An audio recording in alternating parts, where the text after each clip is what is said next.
ছেলে বলল, বাবারে তুমি যে জাহাজে মানুষকে উঠাবার জন্য ডাকতেছো, যারা উঠেছে তোমার জাহাজে উঠার জন্য একটা টিকিট লাগে, ওই টিকিটটার নাম হচ্ছে লা ইলাহা ইল্লাল্লাহ। আমি টিকিট নিব না, তোমার জাহাজে উঠবো না। আমি তোমার টিকিট নিব না, জাহাজে উঠবো না। কি করবা তুমি? ছেলে বলল, সাআউই ইলা জাবালিন ইয়াসিমুনি মিনাল মা। আমি পাহাড়ের ভিতরে উঠে যাব, পাহাড়ের উচ্চতায় আমি দাঁড়িয়ে থাকবো।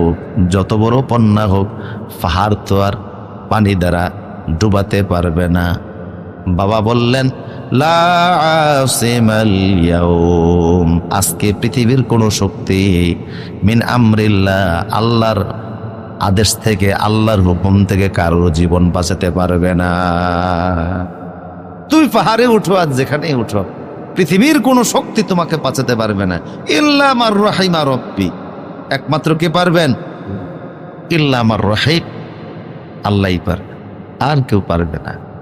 ছেলে পাহাড়ে উঠলো, প্রচন্ড পানি ধাক্কা মারলো। হালা বাইনা ওমাল মাউস ফাকানা মিনাল মুগরাকিন, এমন প্রচন্ড পানির চাপ আসলো, এক ধাক্কা দিয়ে তারে সরাই দিল।